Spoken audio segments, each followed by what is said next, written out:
il faut que tu prophétises encore sur un grand nombre de peuples, et de nations, et de langues, et de rois. Apocalypse 10, verset 11. Telle est la mission que nous avons accepté de remplir jusqu'à ce que la terre soit éclairée de la gloire de Dieu.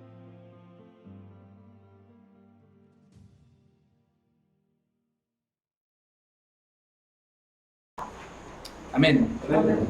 Encore une fois, bonsoir à chacun, à ceux qui nous ont rejoints en cours. Et nous allons, sans plus tarder, afin de pouvoir terminer le plus tôt que possible, commencer. Et je vous inviterai avec moi à pouvoir vous prosterner.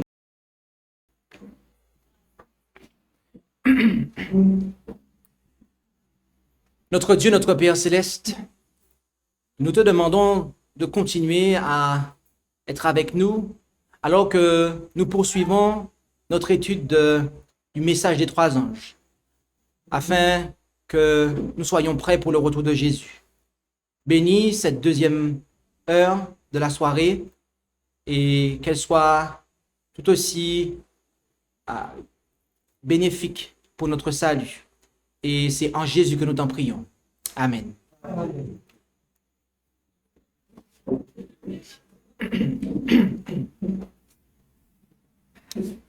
Le thème du séminaire est le message des trois anges. Et juste avant, nous avons commencé à considérer le fait de donner gloire à Dieu. Nous avons commencé à considérer le fait de donner gloire à Dieu. En 1 Corinthiens, mais avant de donner le chapitre, nous avons vu dans cette première partie l'aspect du caractère. Que donner gloire à Dieu signifie manifester son caractère. Nous avons vu ce premier aspect-là. Maintenant, nous allons voir un deuxième aspect qui se trouve en 1 Corinthiens, et nous allons commencer en 1 Corinthiens, chapitre 6. 1 Corinthiens, chapitre 6, et nous allons lire au verset 19 et 20. 1 Corinthiens 6, 19 et 20, où il est dit « Ne savez-vous pas que votre corps est le temple du Saint-Esprit qui est en vous et qui vous a été donné de Dieu et que vous n'êtes point à vous-même, car vous avez été achetés à un grand prix. Glorifiez donc Dieu en votre corps et en votre esprit qui appartiennent à Dieu. » Lorsque nous avons considéré l'autel des holocaustes, nous avons vu que nous devons nous offrir à Dieu un sacrifice vivant. Et cela est un culte raisonnable. Il n'y a pas que l'aspect spirituel qui intéresse Dieu, mais aussi l'aspect physique. En réalité, ce que nous allons voir durant cette présentation, c'est qu'il nous sera difficile, si ce n'est impossible, de vraiment glorifier Dieu si on néglige son corps. Pourquoi? Pourquoi? Eh bien, parce qu'il y a une liaison entre les deux. Il y a une liaison. Notre corps est normalement au service de notre esprit. En 1 Corinthiens 10, verset 31, il nous est dit ici, toujours concernant la gloire de Dieu, « Soit donc que vous mangiez, soit donc que vous buviez, ou que vous fassiez quelque autre chose, faites tout pour la gloire de Dieu. » Ce que nous mangeons intéresse Dieu. Ce que nous buvons intéresse Dieu. Tout ce que nous faisons intéresse Dieu. Car de notre assiette, en passant par notre verre, jusqu'à tout ce que nous faisons, eh bien, tout cela va déterminer si oui ou non nous donnons gloire à Dieu. Et c'est donc pour cela que je vais vous poser la question suivante, comme au début de la présentation antérieure. Qui est-ce qui, en ce soir, souhaite obéir au triple message qui demande « Donnez-lui gloire ». Qui est-ce qui veut donner gloire à Dieu? Qui est-ce qui veut comprendre comment donner gloire à Dieu dans son corps et dans son esprit? Eh bien, nous allons considérer 8 principes qui déterminent et détermineront une bonne santé. En effet, car Dieu s'intéresse à notre santé.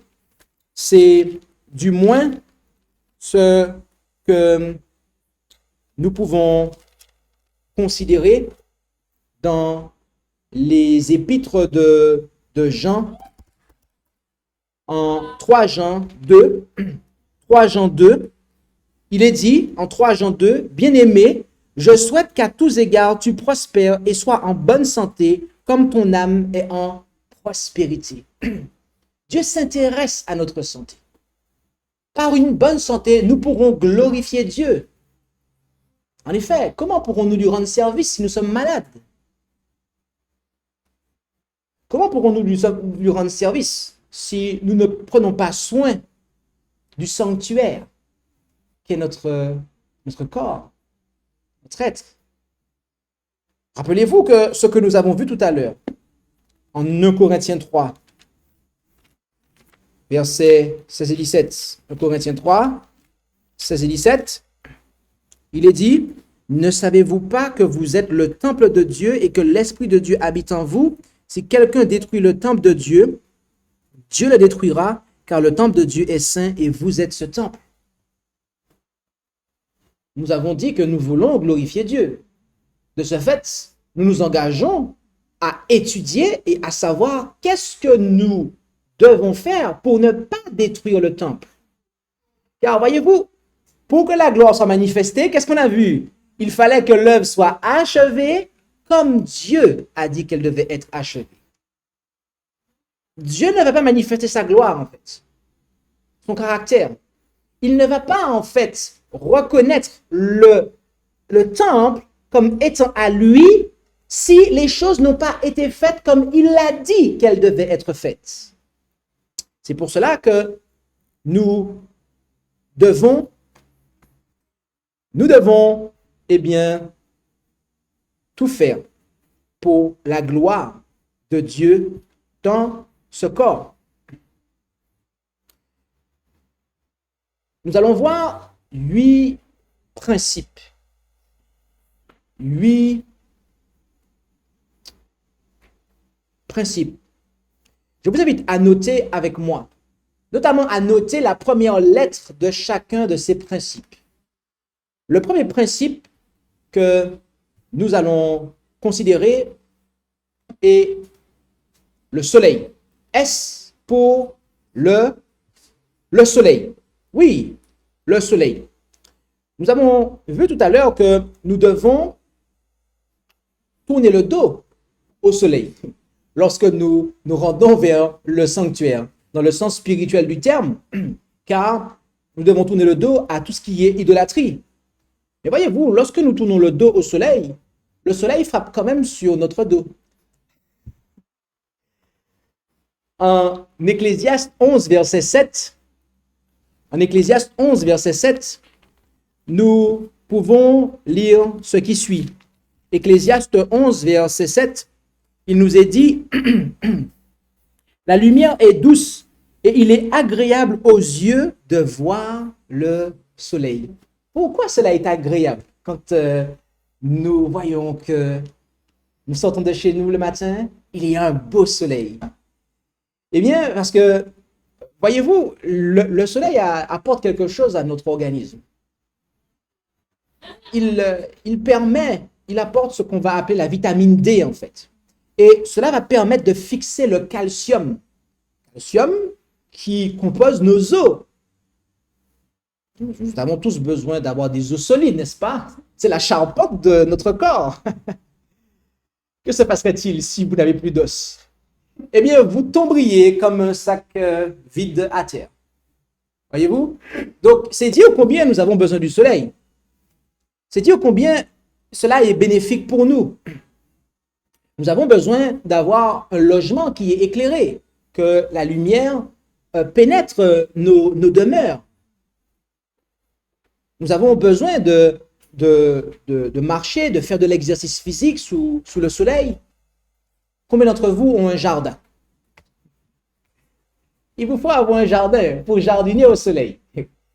Comme ça, vous ferez, comme on dit, une pierre deux coups.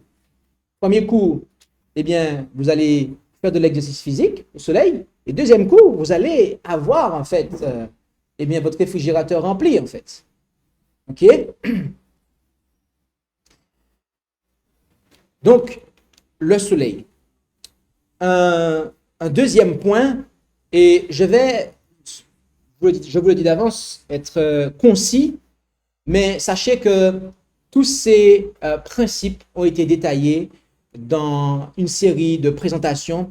Et donc, si vous voulez aller plus loin, car je ne dispose que moins d'une heure d'ailleurs, pour vous présenter l'essence de cela, mais pour approfondir cela, vous pouvez vous rendre sur la chaîne YouTube L'Heure TV pour voir la playlist intitulée Les 8 médecins de Dieu. Le deuxième principe que nous allons voir, c'est l'air. A pour air. D'accord? On a vu le soleil, S. Maintenant, on voit l'air, A. L'air. Oui, l'air.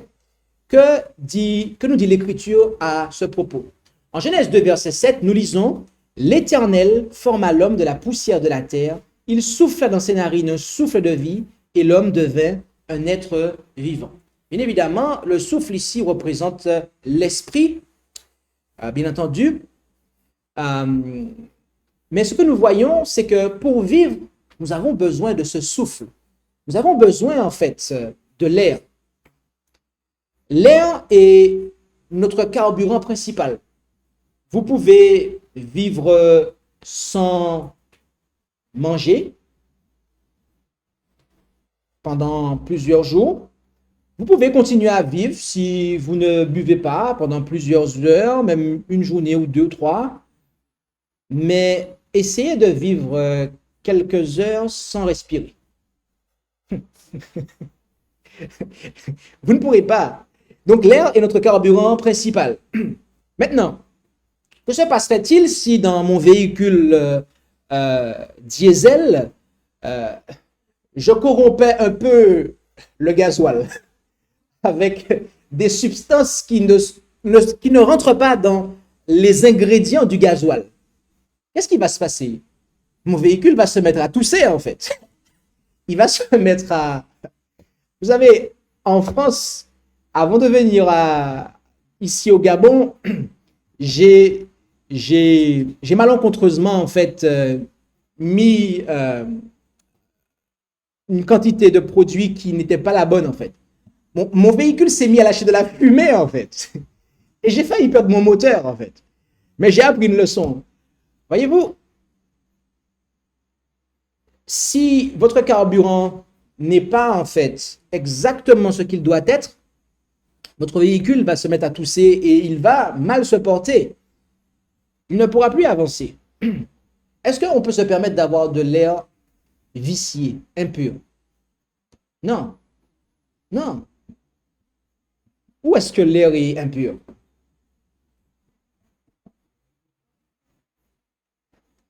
En ville. En ville. Vivre en ville, c'est problématique. Vous avez tous les gaz d'échappement, vous avez toutes les usines. C'est problématique pour la santé. Il y a aussi, de nos jours, on se rend compte qu'il y a beaucoup, en fait, au niveau de l'intérieur, la pollution, les peintures, les lacs, etc. Et on vit dans cela, en fait. On doit faire attention à l'air qu'on respire. Donc, demeurer à la campagne est vraiment une façon d'avoir gratuitement de l'air pur. Néanmoins, quel que soit là où vous vivez, vous êtes invité à aérer vos chambres. D'accord? Ce matin, j'ai fait cet effort-là. Je ne l'avais pas fait la fois d'avant. On me l'a invité à le faire. Et ce matin, je l'ai fait. Je me suis dit, il faut que j'aille à la chambre. Donc, j'ai enlevé l'alarme que je n'avais pas envie de l'activer. Je ne voulais pas. C'est pour ça que je ne touchais pas. Mais j'ai enlevé l'alarme qu'on a installée à la fenêtre pour pouvoir aérer la chambre de façon à ce que, voilà, et il y ait rapidement un air frais qui circule. La respiration. Savoir respirer. C'est vraiment un art, en fait. Non, c'est pas ça. C'est avoir de grandes respirations. C'est important. Mais ça ne sert à rien, en fait, si je comprime mon ventre. À une époque, les femmes mettaient des corsets. Elles se serraient le ventre. Ou je peux aussi me serrer la ceinture, en fait. Il faut faire attention. On doit pouvoir respirer, en fait. C'est pour ça que les vêtements, comme on dit, les vêtements cintrés, stretch, trop serrés, c'est problématique. On doit pouvoir respirer, en fait. Marcher au grand air. On va voir un troisième principe. Un troisième principe qui est la nourriture. N pour nourriture, ou si vous préférez aussi l'alimentation.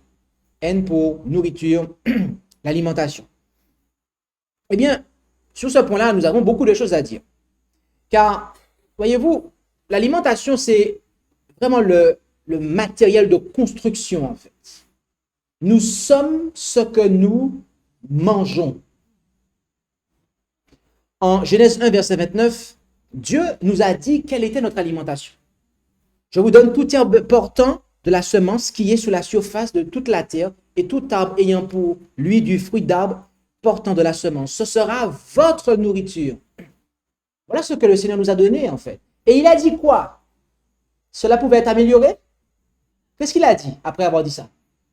C'était très bon. Tout ce que Dieu a fait était très bon. À chaque fois, il note que c'était très bon. Il n'y avait rien à corriger, en fait. Rien à redire. Mais qu'est-ce qui s'est passé après? Qu'est-ce qui s'est passé après? Le péché est rentré. Dieu a modifié le régime. Il a fait rentrer les herbes des champs. Alors qu'au départ, il n'y avait que les fruits. Et après ça, après le déluge, il a autorisé la consommation de chair animale. Pourquoi? Parce qu'il n'y avait plus de végétation.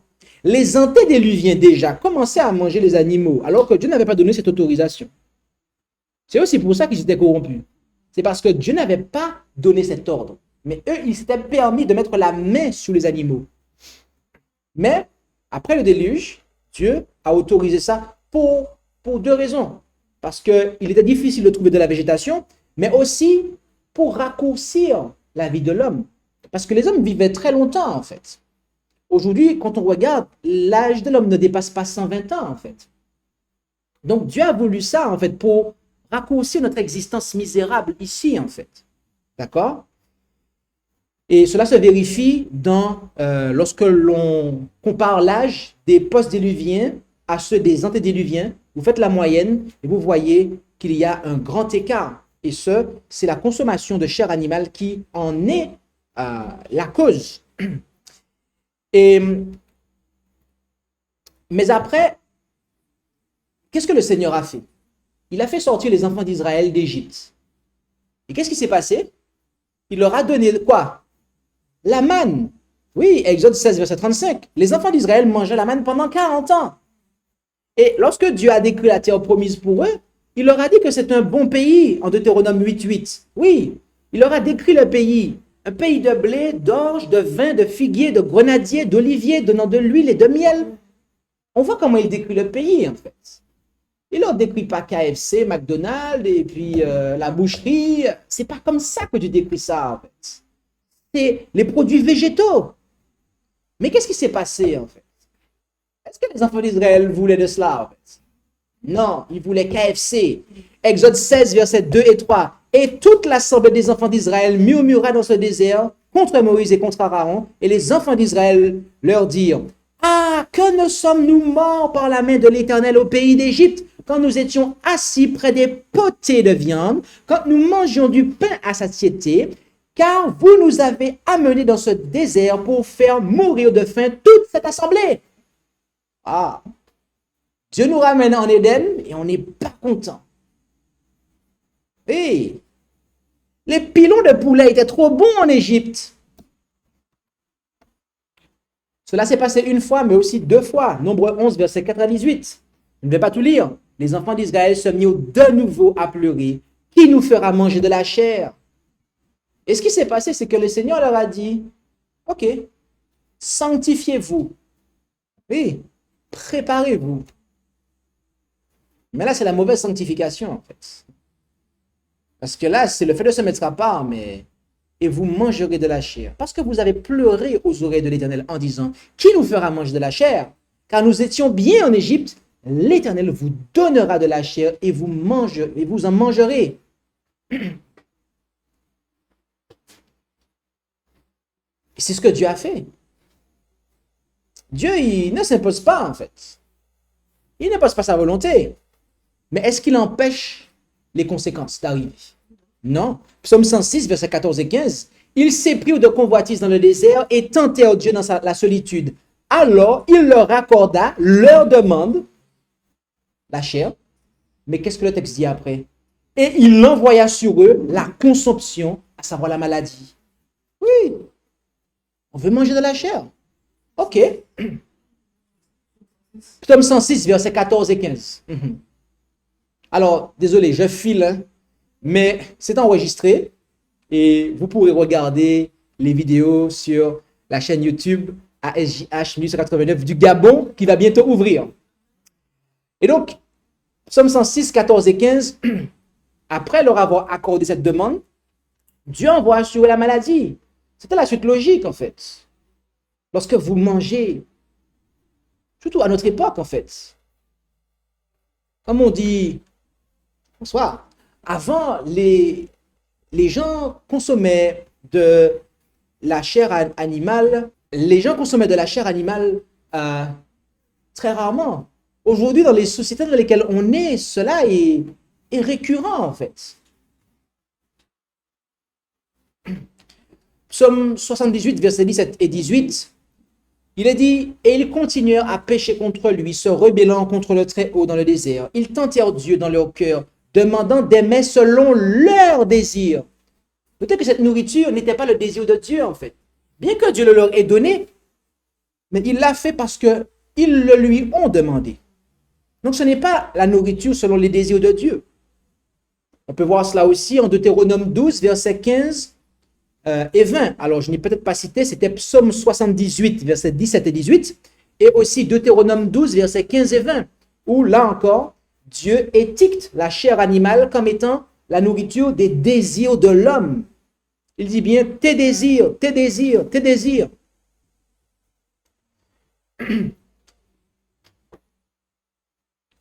Est-ce que Dieu est bon? Okay. Est-ce que Dieu nous donne ce qui est bon? C'est bizarre, je n'ai pas entendu la même énergie. Alors, il y a des gens ici qui savent où est-ce que je vais en venir.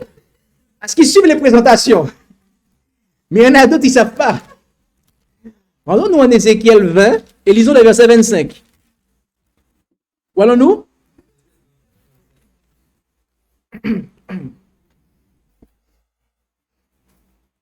On a dit que Dieu est bon, c'est vrai. Mais est-ce que Dieu donne toujours et systématiquement, uniquement ce qui est bon?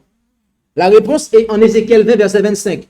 Aussi leur ai-je donné des statuts qui n'étaient pas bons et des lois par lesquelles ils ne devaient pas vivre. Le bon Dieu, oui, lui-même, le bon Dieu, déclare ici qu'il a donné des choses qui n'étaient pas bonnes. De quoi parle-t-il? Notamment de ce qu'on vient de voir. Bien-aimé, Dieu est amour.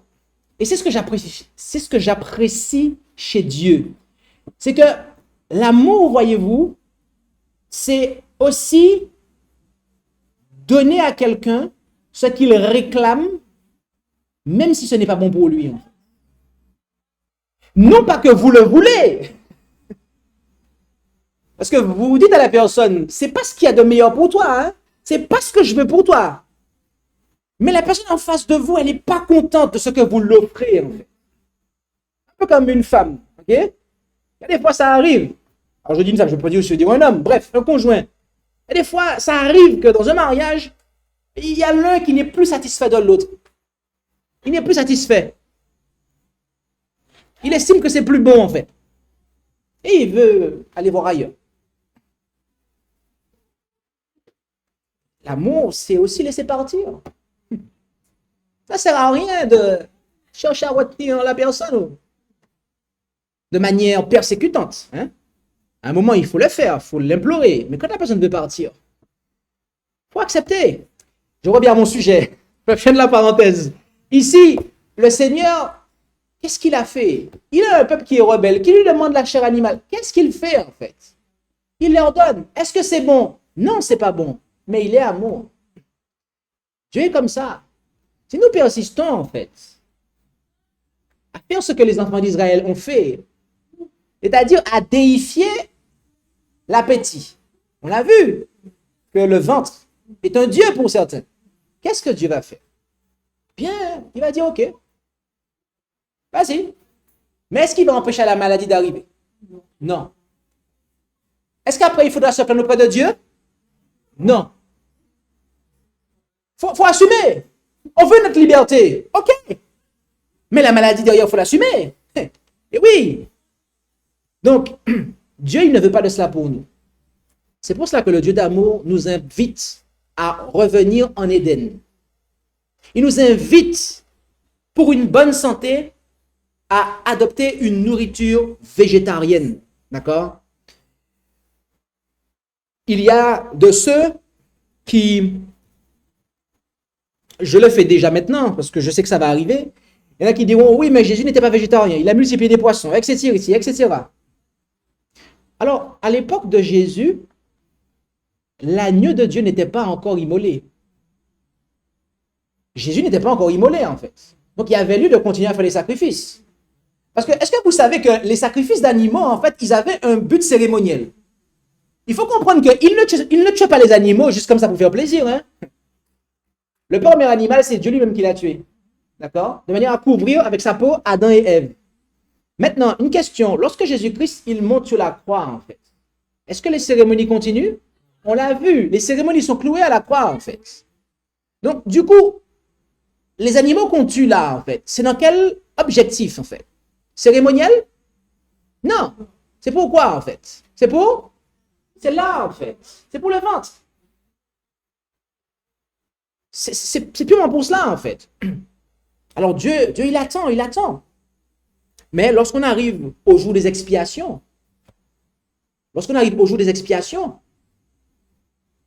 dans le lieu très saint du sanctuaire céleste, lorsque Jésus-Christ rentre dans le lieu très saint du sanctuaire céleste, on l'a vu à partir de 1844. Il se présente où? Devant l'arche. Qu'est-ce qu'il y a dans l'arche? Les 10 commandements, la verge d'Aaron et la manne. Donc, voilà l'élément en fait. À partir de ce moment-là, rien qu'avec la manne, indication, alerte, retour au régime végétarien. Ceux qui suivent le Christ doivent faire des efforts, je dis bien faire des efforts, pour, avoir une nourriture qui tend vers le végétarisme. Donc, 4 groupes alimentaires, les céréales, les fruits, les légumes, les oléagineux. Voilà, de quoi faire des festins de roi sur nos tables. Il nous faut avoir une alimentation équilibrée. 50% de fruits et de légumes, 40% de céréales et 10% d'oléagineux. Essayons de manger 80% de cru et 20% de cuit. Pourquoi? Parce que, lorsqu'on cuit un aliment, qu'est-ce qui se passe? Il perd en fait de ses nutriments, de ses vitamines, etc. D'accord? Donc, on peut continuer à cuisiner, à cuire, il n'y a pas de problème, mais ce qui est cru est vraiment ce qu'il y a de mieux. Donc, on peut y aller sur la salade, les fruits, il n'y a pas de problème. Et puis, après, agrémenter avec un petit riz haricot, comme on sait si bien le faire. Hein?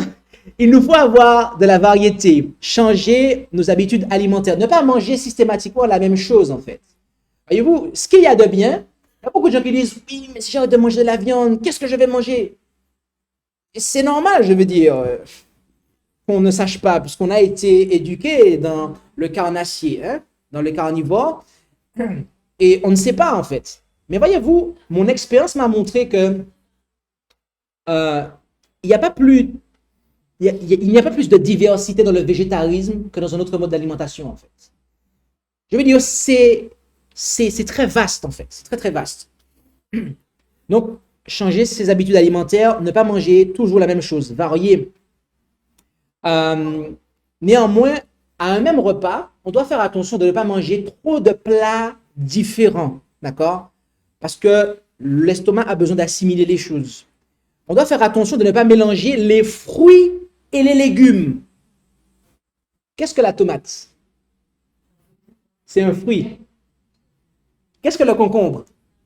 C'est un fruit. Le fruit, c'est la définition botanique. C'est ce qui, eh bien, émane de la fleur. D'accord? Donc, faisons attention à ça.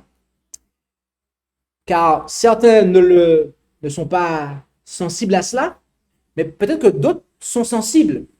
Donc, et peut-être que des fois, vous avez des maux de ventre, vous avez un mal-être, c'est parce que vous mélangez fruits et légumes au même repas, en fait.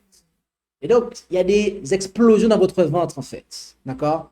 Et c'est compliqué à digérer parce que c'est pas les mêmes fibres, en fait. Donc, l'estomac doit filtrer et faire un travail vraiment très difficile pour assimiler de part et d'autre les choses, en fait. Nous devons utiliser des aliments entiers et non raffinés. Donc, tout ce qui est la farine intégrale, tout ce qui est riz complet, bref, tout ce qui est le plus... Voilà, éviter ce qui est raffiné au maximum. Pourquoi on doit au maximum éviter ce qui est raffiné? Parce qu'il n'y a pas les fibres, en fait. Quand on raffine un produit, on enlève les fibres. Or, la fibre sert à quoi, en fait? À fluidifier, en fait. C'est pour ça qu'il y en a qui sont constipés, en fait. C'est parce qu'ils mangent raffiné, raffiné, raffiné, raffiné. Ah oui, mais ça coûte plus cher. Oui, effectivement, hein. Il y a acheter un pain complet et acheter un pain blanc, ça n'a pas le même prix. Mais le prix des laxatifs, vous allez le payer. Vous voyez ce que je veux dire? C'est-à-dire que c'est vrai que l'alimentation, quand on veut bien manger, il y a un prix. Mais derrière, il faut comprendre que derrière ça, il n'y aura pas tellement de factures de médecins, d'hôpital, ce genre de choses en fait. Je peux en témoigner. Ça fait 13 ans que je suis végétarien en fait. Et je n'ai pas de médecin traitant. Je ne tombe pas malade dans le sens où on l'entend, c'est-à-dire où j'ai nécessité d'aller dans un hôpital, un petit rhume de temps en temps, mais avec, comme on dit chez moi, remède rasier, c'est-à-dire les remèdes naturels, les feuilles, c'est soigné sans problème. Pas d'hospitalisation, pas de problème.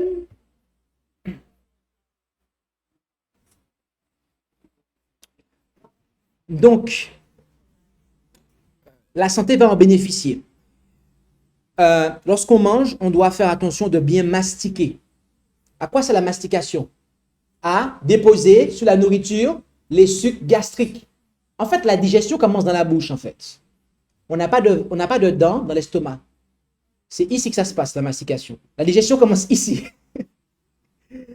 Les enzymes ont besoin d'être accolées à la nourriture ici, de manière à ce qu'il y ait une prédigestion et que ça soit facilité ici. On doit faire attention de ne pas manger entre les repas. D'accord? Respecter un maximum de 5 heures entre les repas. Car l'estomac a besoin de 5 heures pour digérer. D'accord? On doit faire attention de manger à des heures fixes. D'accord?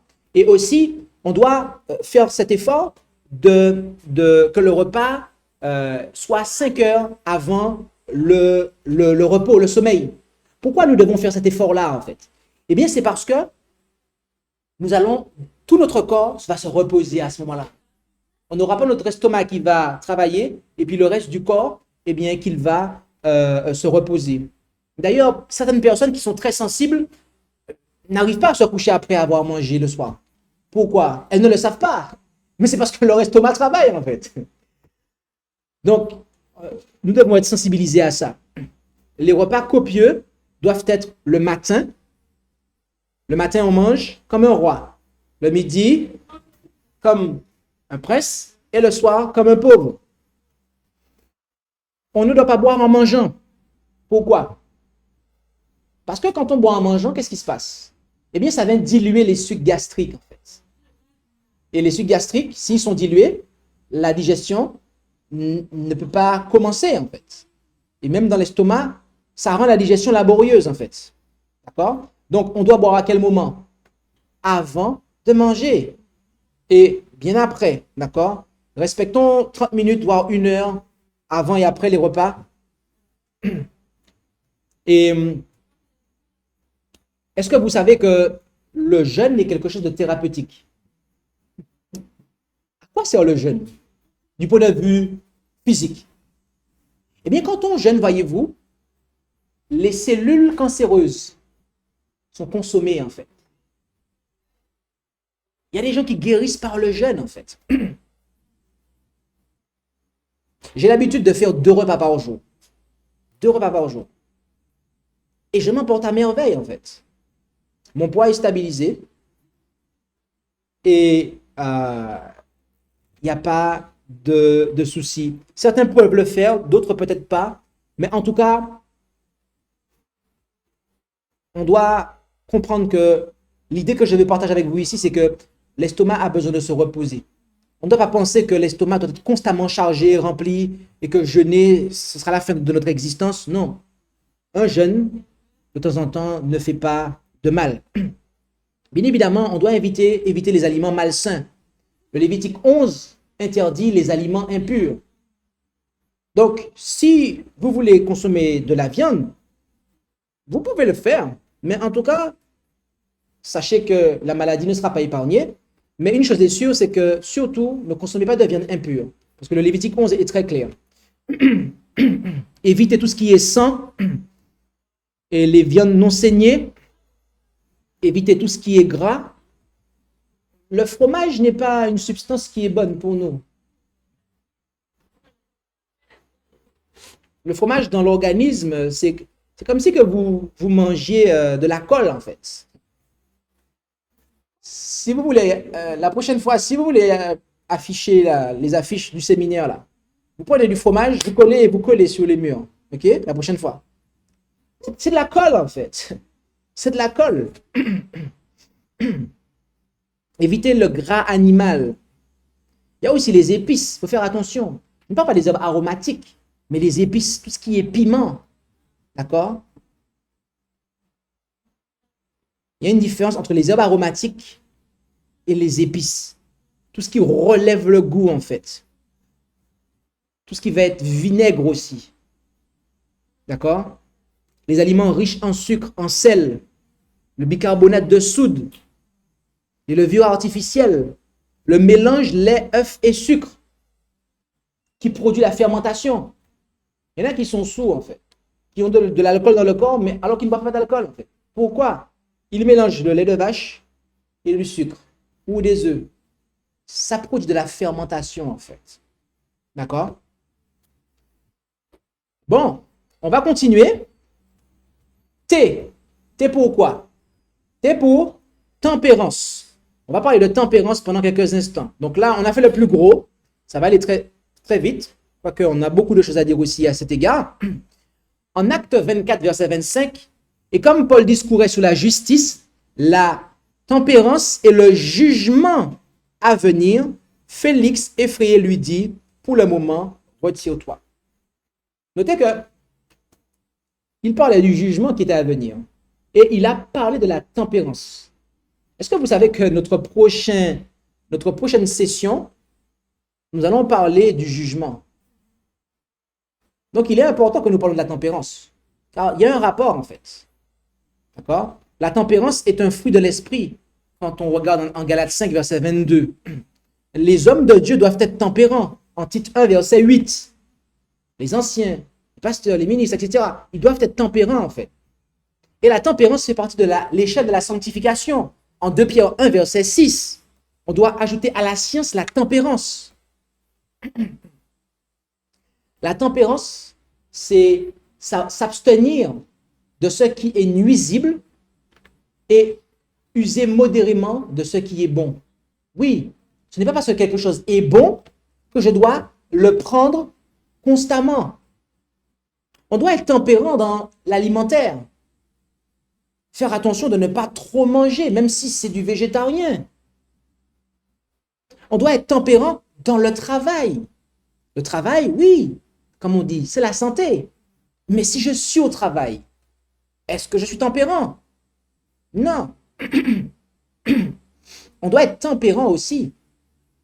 Pour ceux qui sont mariés, permettez-moi de le dire. Mais dans la vie sexuelle aussi. Ouh là là là là, qu'est-ce qu'il touche ici? Il ne faut pas venir là, pasteur. Eh oui, mais il faut que j'y vienne. Je suis désolé. Il y en a qui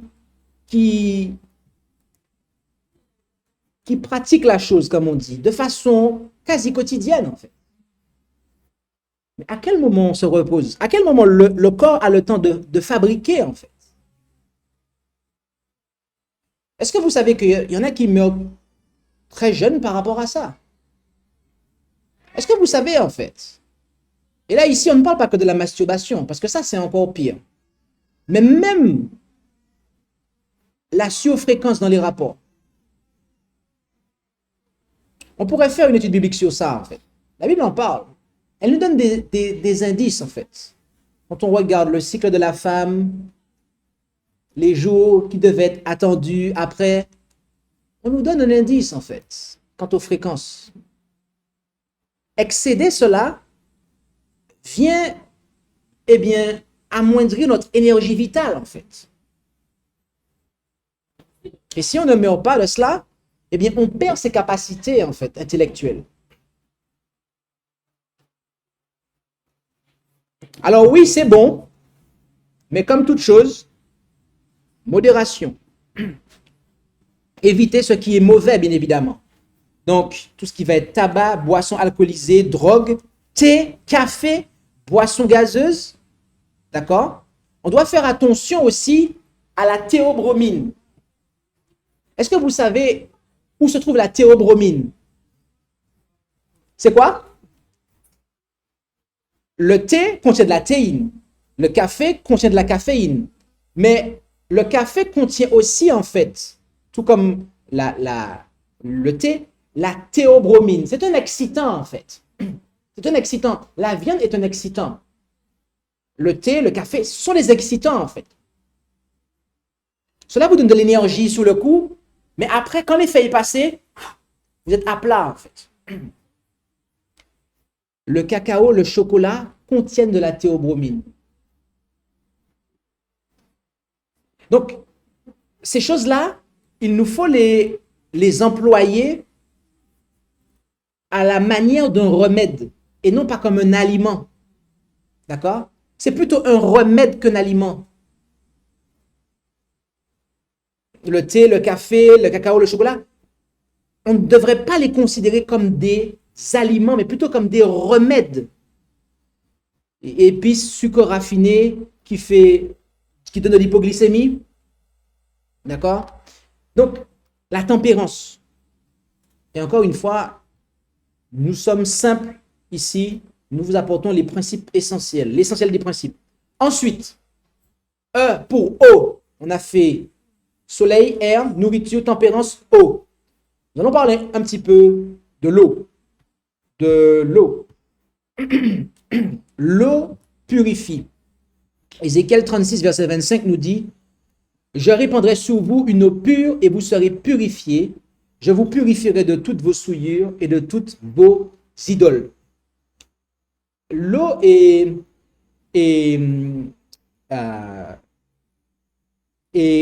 en quelque part le lubrifiant dont notre organisme a besoin. Et nous sommes composés en majorité d'eau. nous avons besoin que notre eau eh bien, soit constamment renouvelée. C'est pour cela que nous devons boire beaucoup d'eau. D'accord? On parle de 6 à 8 grands verres d'eau par jour. D'accord? On peut aller de 1 litre. Certains vont voir 1,5 litre, d'autres 2 litres. Mais en tout cas, nous devons boire beaucoup d'eau. Et lorsque notre langue devient sèche, notre palais devient sec, c'est pas que maintenant on a besoin d'eau, c'est que ça fait déjà depuis longtemps qu'on a besoin d'eau en fait. Donc on doit penser à ça. Ça doit être un réflexe en fait. Mais de l'eau pure, de l'eau pure, de l'eau pure. Lorsque je me suis préparé pour venir en Afrique, les préparateurs de mon voyage, notamment l'aspect santé, et le médecin m'a dit, vous faites tout ce que vous voulez, mais surtout, vous ne buvez pas l'eau du robinet. Et en France, c'est le cas. Déjà, je ne bois pas l'eau du robinet, on sait que les canalisations, en fait, le métal part en miettes et de manière microscopique, il s'échappe. Mais j'utilise un distillateur d'eau. Il y a aussi les filtres à charbon, en fait. Et quand je regarde mon distillateur, je mets l'eau du robinet dedans, je le laisse tourner pendant 4 heures. À chaque heure, il distille 1 litre d'eau. Quand je regarde après, je vois en fait des métaux, en fait. Je vois une substance marron. Et vous, ici, dans l'eau, cela vous donne le palu et toutes sortes de malaria, je ne sais plus trop quoi. L'eau pure, s'il vous plaît. Alors, de l'eau en bouteille, c'est déjà mieux que rien, mais voilà, essayez d'avoir une eau qui soit la plus pure que possible, car c'est vraiment ce que nous devons consommer le plus régulièrement. Nous devons boire plus que nous ne devons manger. Boire 1 heure, donc avant le repas, et jamais en mangeant, ça on l'a dit. Un grand verre d'eau tiède tous les matins, avant le petit déjeuner, cela peut faire du bien pour certains. Donc l'eau filtrée et pure. Éviter les boissons gazeuses, d'accord? L'eau, c'est la boisson essentielle, en fait. Il y en a qui sont allergiques à l'eau. Ouais, mais non, on ne devrait pas être allergique à l'eau. Donc l'eau en usage interne, mais aussi l'eau en usage externe. Prendre sa douche. J'ai découvert en grandissant qu'il y a des personnes, notamment des personnes âgées, notamment en France, elles ne se douchent pas en fait. Et elles se douchent 1 fois dans le mois ou peut-être 2. Et quand vous vous approchez d'elles, en fait, vous savez qu'elles ne se sont pas douchées. Oh, mais pourquoi se doucher en fait?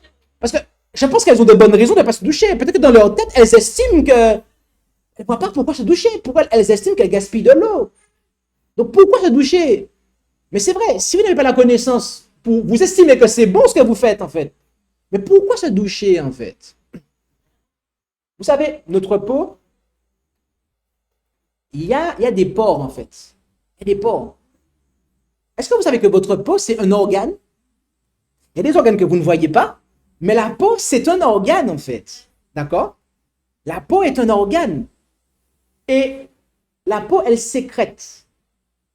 Chaque fois que vous me voyez passer mon tissu, parce que je transpire en fait. Sous ma chemise, j'ai un t-shirt blanc qui récolte toute ma transpiration.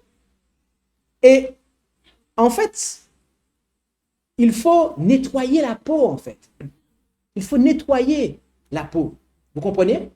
Et donc, la douche sert à ça, à pouvoir, eh bien, nettoyer, enlever les saletés qu'on accumule, les poussières, la transpiration, etc. D'accord? Donc, après une bonne journée de travail, eh bien, nous devons faire quoi? Prendre une douche. Ok? Ça, c'est quelque chose de fondamental.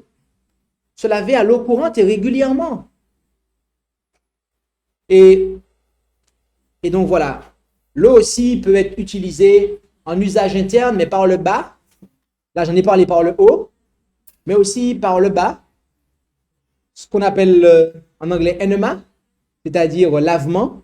Ça, c'est quelque chose qui est assez, je dirais, par rapport à ce dont on parle ici, assez poussé. Mais dans certains cas, il est bon et recommandé de pouvoir le faire. À ce propos, eh bien, là, je vous laisserai voir sur leur STV pour aller plus loin à cet égard. Je ne vais pas trop développer ça ici. Ensuite, on va aborder 3 derniers points. F pour la foi. La foi. Et la foi apporte la paix et la vie éternelle. On ne peut pas être agréable à Dieu sans la foi, car celui qui veut s'approcher de Dieu doit croire qu'il existe et qu'il est le rémunérateur de ceux qui le cherchent. Très bien. Donc, croire en Dieu est quelque chose de fondamental. La foi apporte l'espérance. La foi apporte la paix. Nous devons lire la parole de Dieu régulièrement, croire dans la parole de Dieu, prier régulièrement.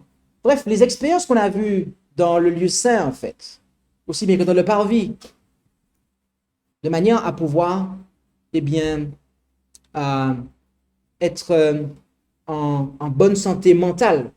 Car Dieu, la parole de Dieu nous dit que un esprit abattu dessèche les eaux, mais un cœur joyeux est un bon remède. Or, c'est avec l'espérance que donne la foi que nous pouvons avoir ce remède. Donc, il est important. L'Esprit Saint de Dieu va équilibrer notre esprit. Et donc, on aura un esprit saint dans un corps saint. Être charitable, sympathique, calme, serviable, humble, courageux, joyeux, rempli d'espérance, pur, noble, juste. À cet égard, Jésus est véritablement notre exemple. La foi de Jésus est un remède. Nous devons chercher à exercer la foi de Jésus. Et nous allons étudier cela avant la fin de ce séminaire. E pour exercice. L'avant-dernier. E pour exercice. L'exercice.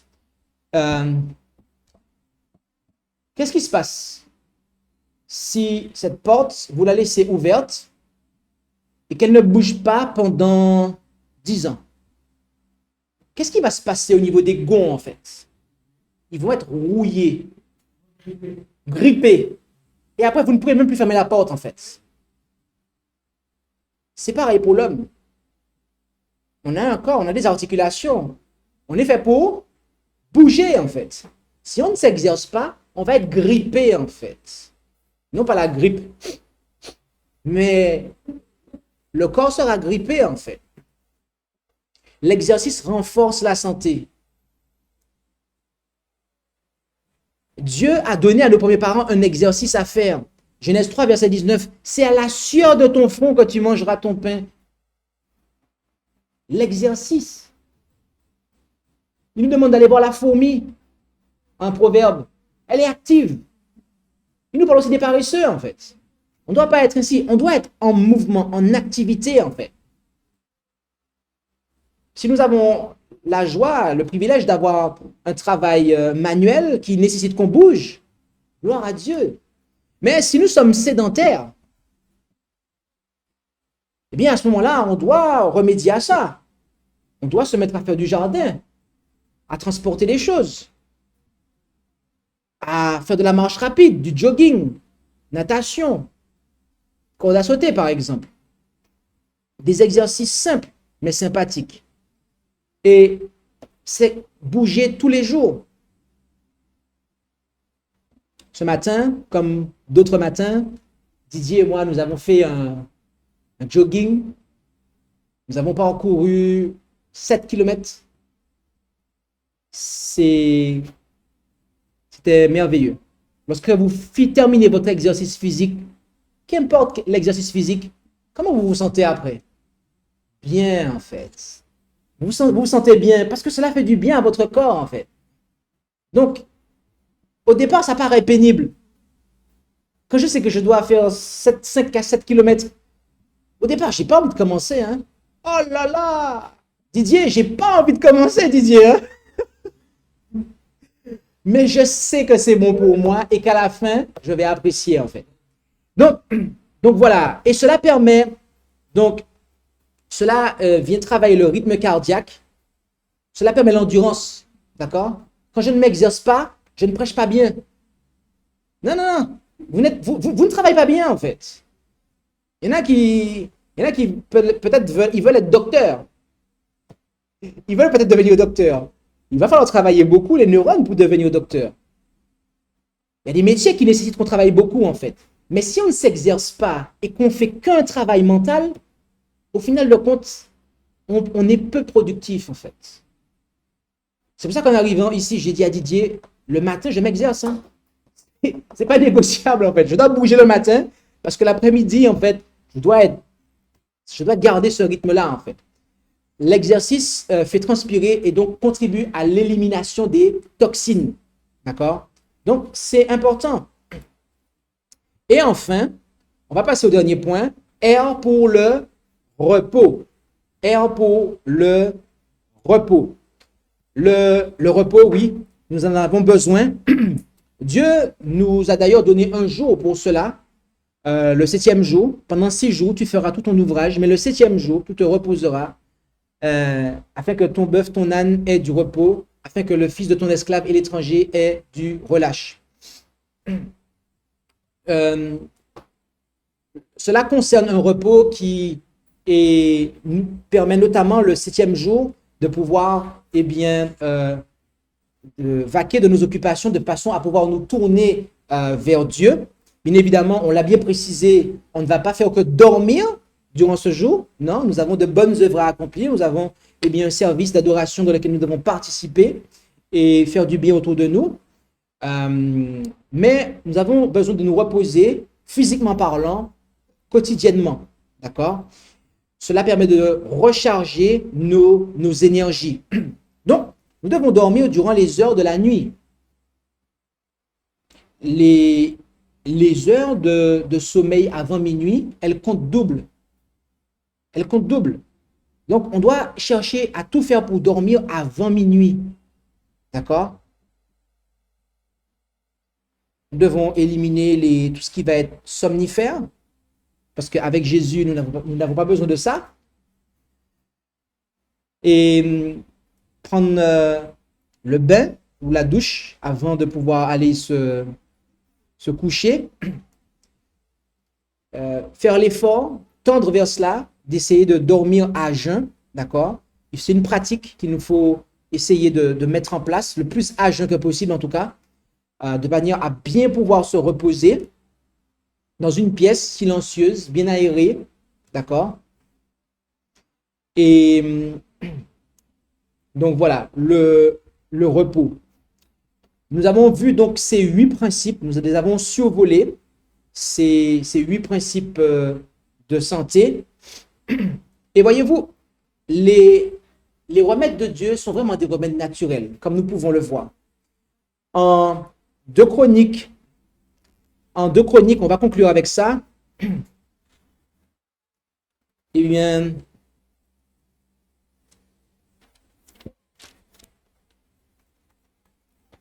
de Chroniques 16, verset 12. De Chroniques 16, verset 12. Il est dit, la 39e année de son règne, Asa fut malade des pieds, et sa maladie fut très grave. Et toutefois, dans sa maladie, il ne chercha point l'Éternel, mais les médecins. Quand on est malade, qu'est-ce qu'on doit rechercher en fait? L'Éternel. On doit rechercher l'Éternel. Alors, je ne suis pas en train de vouloir cracher sous les médecins en fait. Mais voyez-vous, ici, il nous faut comprendre que les médecins, ils vont avoir cette même fonction un peu comme que le pasteur. Est-ce que vous comprenez ce que je veux dire?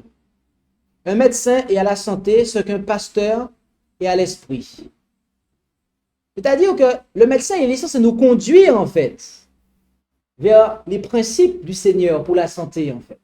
Tout comme le pasteur est censé nous conduire, en fait, dans la parole de Dieu. D'accord?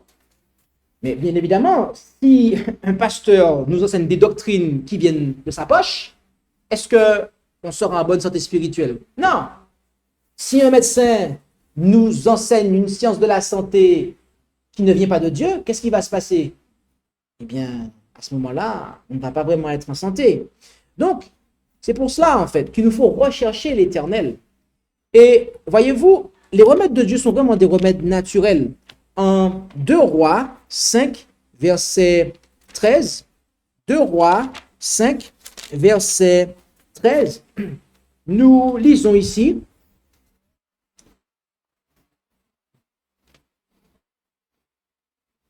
en parlant de Naaman, à son sujet, nous lisons, mais ses serviteurs s'approchèrent et lui dirent, mon père, si le prophète t'eût dit quelque chose de difficile, ne le ferais-tu pas? Combien plus lorsqu'il te dit, lave-toi et tu seras pur. Naaman était surpris de ce que le prophète lui avait dit de se tremper un certain nombre de fois dans l'eau et il serait guéri en fait. Et d'ailleurs, il voulait même qu'il sorte et l'accueille en fait. Comment se fait-il? Moi, il ne sort pas pour m'accueillir.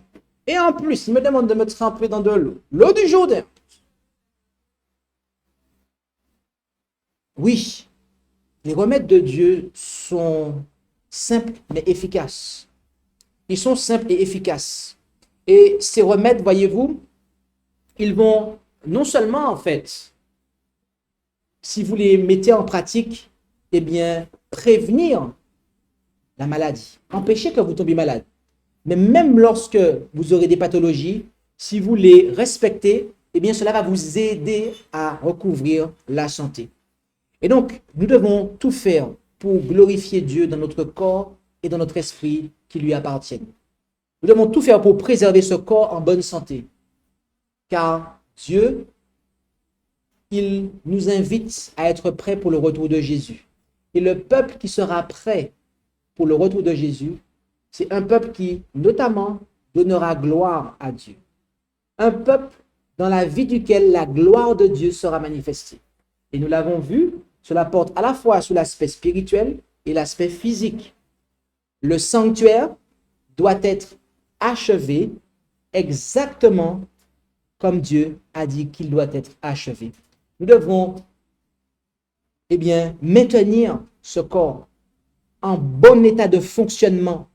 Et voyez-vous, Dieu nous a donné la notice. Nous avons des éléments naturels.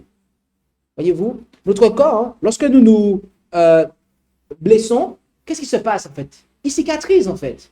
Notre corps est conçu en fait pour se maintenir. Mais nous devons l'aider à se maintenir en bonne santé avec les éléments naturels en fait. On doit accompagner la nature de notre corps afin que, eh bien, l'organisme puisse bien fonctionner. Et donc, plaise à Dieu que nous puissions comprendre ces choses. Voulez-vous, bien-aimés, tout faire pour glorifier Dieu dans votre corps et dans votre esprit qui lui appartiennent? Eh bien, je vous invite à vous prosterner avec moi pour la prière finale.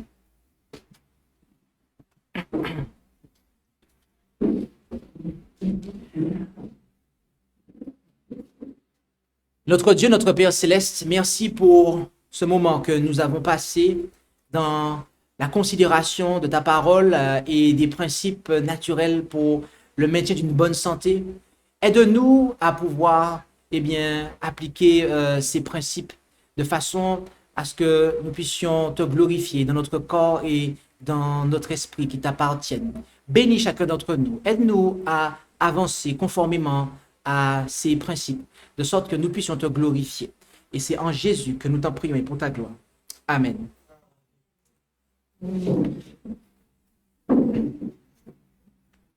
Il y a quelque chose que j'aurais dû vous signaler avant la prière, mais c'est pas grave.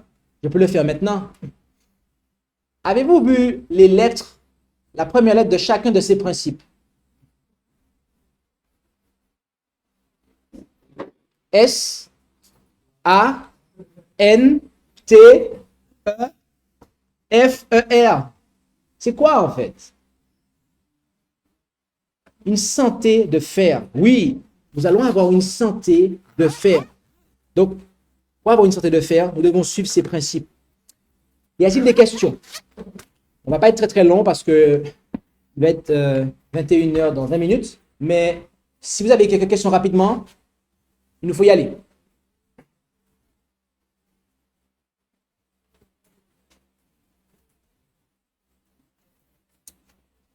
OK. Oui. Bon, le médecin conseille de prendre un peu de bain. Un peu de vin?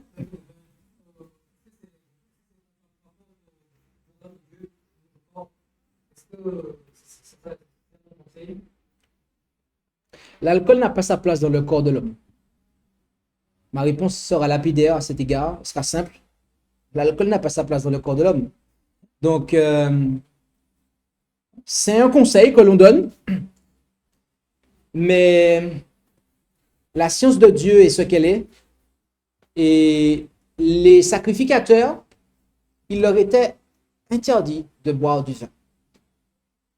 Et les fils, il y a 2 fils d'Aaron qui l'ont fait, et ils ont été châtiés par l'Éternel. Donc, nous sommes appelés à maintenir le temple de Dieu en bon état de fonctionnement. Et nous sommes aussi appelés à être des sacrificateurs. Et il est prohibé à des fins de sainteté, de consommer de l'alcool. Donc, je veux croire que nous comprenons maintenant ce qu'est la crainte de l'Éternel. Nous comprenons que c'est le commencement de la connaissance et de la sagesse. Donc, je veux croire que nous n'allons pas nous prendre plus sages que Dieu est sage et que nous allons révérencieusement respecter ce qu'il nous a dit et mettre de côté la science humaine qui ne fait pas le poids par rapport à ce que Dieu nous dit. Question? Oui. Oui, allez-y. Oui.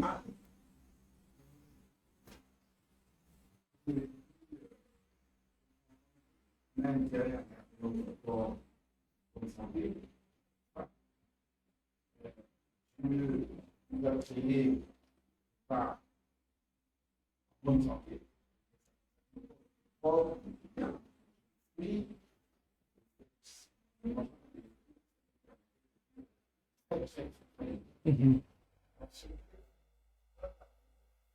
Qui donne quoi? L'amour? Uh-huh.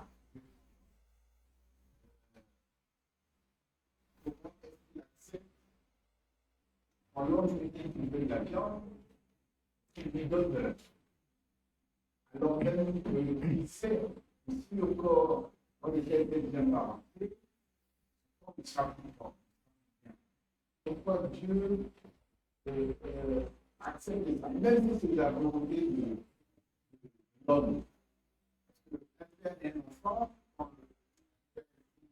un bon enfant, ne donne pas ainsi l'enfant de l'homme. La glace midi à 14 heures, de 14 heures à midi, non, il n'y a pas de question.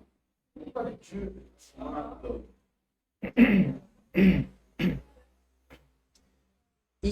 Merci pour la question. Il y a des personnes, donc la question est pourquoi Dieu donne ce qui n'est pas bon alors que ce n'est pas bon. En résumé, il y a des personnes qui sont venues ici, en fait, écouter le séminaire et qui ne sont pas revenues, en fait. Moi, j'avais envie qu'elles restent ici, en fait, pour écouter le séminaire, parce que moi, je sais que c'est pour leur salut, en fait. Et que si elles manquent ce séminaire-là, en fait, peut-être qu'elles n'auront pas l'occasion à nouveau d'entendre l'évangile éternel. Mais est-ce que vous pensez que j'agirais bien si j'attachais les gens à la porte là pour les faire rester ici, en fait? Que je leur mettais une espèce de puce, et je savais où est-ce qu'ils étaient, et que j'allais les chercher chez eux pour les faire venir ici le soir pour écouter ce que j'ai à dire, en fait. Comment vous me verriez si j'agissais ainsi, en fait? vous me verriez comme un tyran, comme un dictateur, n'est-ce pas? C'est pareil pour Dieu, en fait. Dieu n'est pas un dictateur. En fait. Dieu est un Dieu d'amour, en fait. Et ça, c'est une leçon que nous devons apprendre. Nous devons gouverner comme Dieu gouverne, c'est-à-dire avec amour, en fait. Et je vous dis, c'est une leçon que même moi, je suis constamment en train d'apprendre. En tant que ministre, je l'apprends. Il y a des pasteurs qui aiment commander, dicter. Il faut faire ci, ça, ci, ça. Non, c'est pas comme ça qu'il faut faire. Il faut donner des conseils aux gens, en fait. Et même si les gens n'écoutent pas, vas-y, fais ton expérience. Et je sais bien souvent que quand les gens n'écoutent pas les conseils que je leur donne, surtout quand je sais que c'est inspiré, ils vont se casser les dents, en fait. Ils vont se faire mal, en fait. Ils font leur expérience. Et ils sauront qu'ils ont mal agi, en fait. Mais je ne vais pas dicter aux gens leur conduite. Donc, Dieu, il agit ainsi, en fait. Dieu, il agit ainsi. Est-ce que c'est correct, maintenant, d'agir ainsi? Je vous dis, hein, moi, j'ai eu quelqu'un avec qui je collabore, je dirais ça comme ça. Je ne vais pas rentrer dans plus de détails. Et je l'ai conseillé. Ne fais pas ça. C'est pas bon. Fais plutôt ça. Fais ci. Il m'a pas écouté, en fait. Il m'a pas écouté. Et je savais que c'était pas bon, en fait. Et je savais qu'il allait le regretter et qu'il allait le payer très cher. Mais je l'ai exhorté. Je lui ai dit, en fait, plusieurs fois. Il m'a pas écouté, en fait. Et aujourd'hui, il le paye, en fait. Il le paye. Je lui ai dit. Il m'a pas écouté. Il est libre. Il a autant d'années sur sa tête que moi.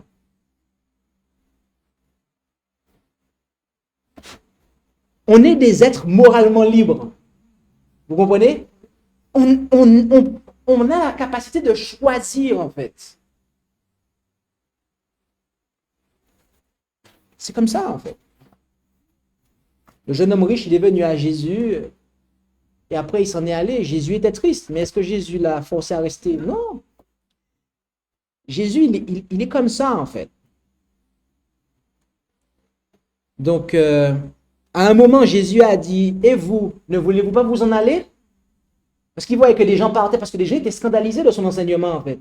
Jésus a regardé ses disciples, il leur a dit, et vous, vous voulez pas partir? La provocation, on pourrait dire. C'est dur. Mais Jésus, il est comme son Père, en fait. Il sait que les gens sont moralement libres, en fait. Jésus, il a attaché personne à lui, en fait. Et ce matin, j'étais en train de parler avec quelqu'un. La personne m'expliquait comment, en fait, il y a des pasteurs ici au Gabon, en fait, qui traitent des gens comme des chiens, en fait. Ouais. Dans ce pays, vous avez des soi-disant hommes de Dieu qui s'accaparent les femmes des gens, en fait, pour les mettre dans leurs églises. Ils s'accaparent des gens, en fait, de l'esprit des gens, en fait, et les réduisent en esclavage, en fait. Jésus n'a pas agi comme ça, en fait. Jésus n'a pas agi comme ça. Et pourtant, ce que Jésus avait à donner était bien mieux que ce que ces pasteurs des églises éveillées donnent aux gens. Il avait l'évangile, en fait, alors, éternel à leur donner, le vrai salut pour leur âme. Et malgré ça, alors qu'il avait ce qui était authentique, il n'a forcé personne, en fait. Donc, si nous demandons à Dieu ce qui n'est pas bon, Dieu va finir par nous le donner, en fait. Parce que c'est ce qu'on veut, en fait. Si votre conjoint, en fait, vous dit, tu sais, je ne veux plus rester avec toi, je me sens plus, voilà, je veux aller voir quelqu'un d'autre. Vous allez faire quoi, en fait? Vous allez l'attacher à vous?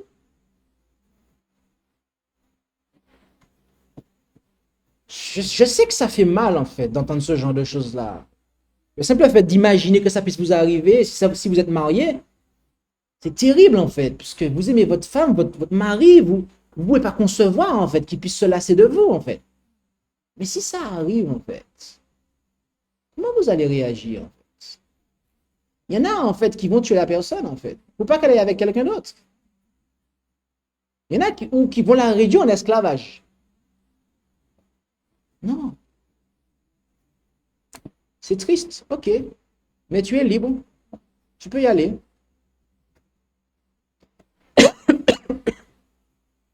C'est comme ça, en fait.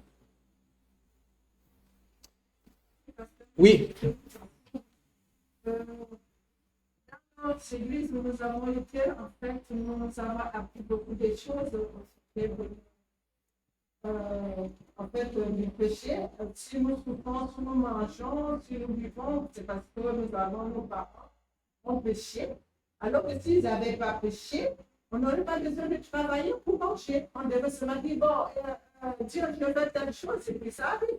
Et pourtant, la Bible me dit dans Genèse, le prince, l'Éternel, Dieu prit l'homme et le plaça dans le jardin d'Éden pour le cultiver. Et pour le garder, cultiver, le garder. C'est ça. Mais on nous a appris que non, ça peut du péché, que nous avons, que nous souffrons, nous mangeons, nous vivons, nous faisons tout. Alors qu'avant le péché, nos parents disaient seulement, oh, je veux telle chose et la chose arrive. Comme tu l'as si bien dit, merci. Le texte dit que nos parents ont été placés avant le péché dans le jardin pour le cultiver.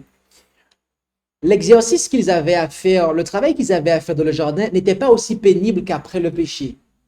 Ils avaient simplement qu'à tresser, en fait, les branches des arbres et de façon à permettre à la nature de continuer à travailler. Mais ils n'avaient pas tout ce labeur qu'on a à faire aujourd'hui, en fait. Donc, c'est vrai que le travail qu'on a à faire après le péché, au niveau de la terre, est beaucoup plus... ce n'est pas la même chose, en fait.